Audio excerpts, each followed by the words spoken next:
everyone, welcome back to my channel. Today I'm going to be talking to you about how to become a hairstylist and or a makeup artist.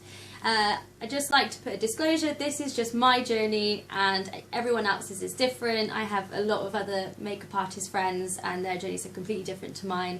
So this is just my experience and my sort of tips on how to get going and get yourself out there. So before I actually started doing hairdressing and makeup artistry, I actually went to university and did psychology. It was only for about a year. I actually ended up quitting to go into hairdressing, but whilst I was there I was sort of the hairdresser of the halls, and I used to do cheap haircuts and hairstyling for all my friends in my hall and some of the flats below and above and some of our friends that were at university with us. And whilst I was there, I also worked in a little tanning salon and I loved it. I loved sitting and chatting to people and trying out all the beauty products and the creams and things that were there. And that's sort of what got me into it really. I thought, you know what, I actually prefer doing this to going and studying and things like that. So I researched to look at how I could make this into a sort of a career move and what studying I would need to do and what courses, and ended up choosing to do an apprenticeship. Some of you don't know, an apprenticeship is where you go to college for 1 day a week and you work in a salon for 4 days during the week. Whilst I did that, I also did a makeup artistry course in 1 evening a week and also worked in the tanning salon on Sundays. So you can imagine for that whole year I had no social life whatsoever, but I got all my qualifications and I got my training and I got my experience, and it was well worth it, and it was well worth the hard work. The salon that I worked at were amazing. The ladies that worked there really taught me a lot about hairdressing and styling and updos. They had a lot of weddings come in, so that really got me into doing the updos and the pretty looks of hairdressing. So after getting my qualifications and getting my experience working in the salon, I then chose to go back to Cornwall and stay with my mum for a little bit and work on my portfolio. And portfolio is, whether it be an online or in a book form, is pretty much just pictures of your work, whether it be for photo shoots or music videos or anything like that, or even just doing your friend's hair and makeup for a night out, just getting documented pictures of it so you can put it on a Facebook page or make a YouTube video or make a small website. Anything like that can really be classed as a portfolio. I have 2 different portfolios. I have one on my website and I have one in a book form, which I keep with me just in case. This is what it looks like. Very big, full of pictures, and it's pretty much just there just in case any suppliers or employers want to see the work that I've done. So you can see here just a lot of my work. Very out there. When I first started working on my portfolio, I worked on a range of different types of shoots. Anything I did, you can see there, an Egyptian type shoot. I did one with the water, with the model and she was lying back in the water. All sorts of different crazy themes for shoots. But it's amazing for your portfolio to get yourself out of your comfort zone and work on something a bit different and really get your creative juices flowing. After I'd built up my portfolio a little bit, I then chose to move to London and I worked in a salon for a little bit there, and I had a chance to work on a few fashion shows and a few music videos with them, which was really good. After a while of being at the salon, I decided to leave and focus more on my own business. I set up a Gumtree account and also had a website which looked terrible. I was trying it out, it had no traffic coming in whatsoever, no business, but it was there pretty much to send to people if they asked for a portfolio of such. I also had a Facebook page with probably about 15 likes or something with just friends and family, but it was a start. And it also meant I could focus working on more photo shoots and building my portfolio more and get it to a more professional level. Whilst I was working for myself and slowly but surely building clients, I also worked for an agency in London which would send me off to hotels. They were 5-star hotels, sort of Mayfair, Park Lane, and I would do hair and makeup for the guests at the hotels if they needed it for a party or if they were doing a red carpet event or anything like that.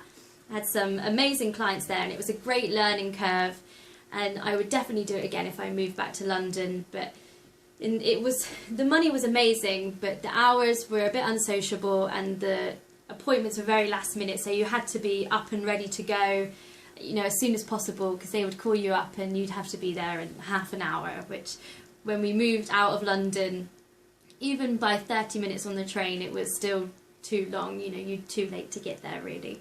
So after a year of living in London, working for the agency and also working for my own clients, we decided to move out of London only by about 30 minutes, just so we could save up a bit of money and put a deposit down on a house, or pretty much just have more to spend and have a bigger, nicer house. Because in London, we lived in a tiny little apartment which you couldn't swing a cat.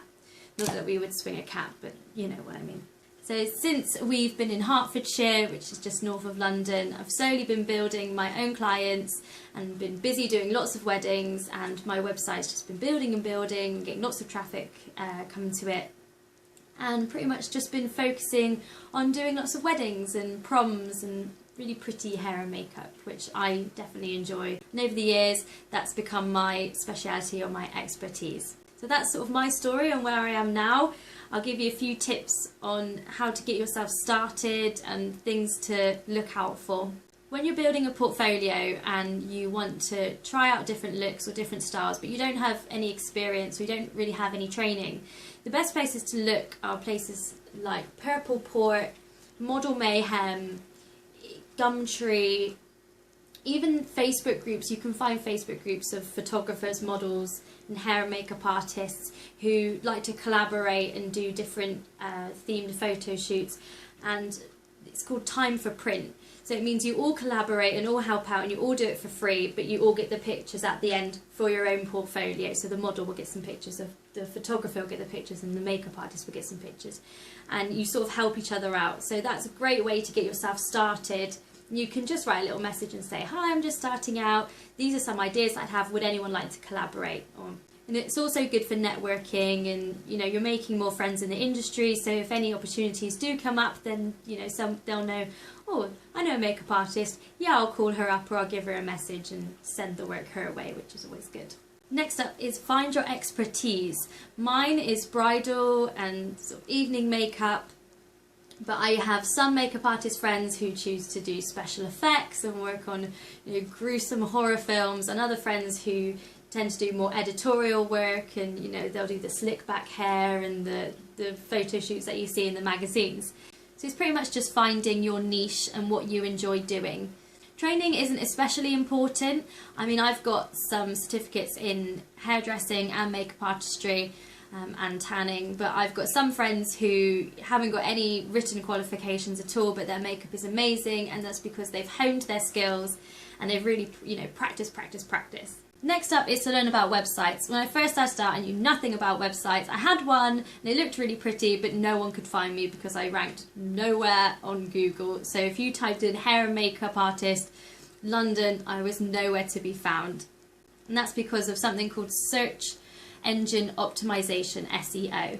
And it pretty much means that you go into your website and you click on the side, wherever it is, on your keywords, and you type in the keywords such as, you know, hair and makeup London, makeup artist London. I was in North London, so mine was, you know, wedding makeup North London. Keywords that people will search for to find you. So whether you're doing special effects makeup, you'll then type in, you know, special effects makeup artist London or something like that. So it's really focusing on those keywords that people will search for.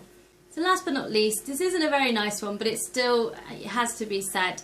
There will be times when you're really quiet and you think, oh my god, I'm getting no business, why am I doing this? I should just go back to having a 9-to-5 job and, you know, pack this all in. But you have to keep pushing along, because it will pick up, and you just need to get yourself out there and meeting people and making yourself available, being there, saying yes, say yes to everything if you can. There will be times when you'll have some really shitty jobs. They won't be very nice at all. You'll have clients that aren't very nice to you. But if you just, you know, bite your tongue and stay polite and stay professional and just think, look, I'm going to get through this, and you learn from it. There have been times when I've had some really awful moments in my career, and I look back now and I can laugh at them and say, you know what, I really learned from that. And I know now, if the same situation were to arise, I'd know how to deal with it. So that's pretty much it. I think I've covered everything I can think of. I'll put some links down below of some websites for collaborations and things like that, and also some information on SEO and stuff like that, really. So I hope you've enjoyed it. If you have any questions, just leave them in the comments down below. Don't forget to like and subscribe. Until next time, see you soon. Thanks. Bye-bye.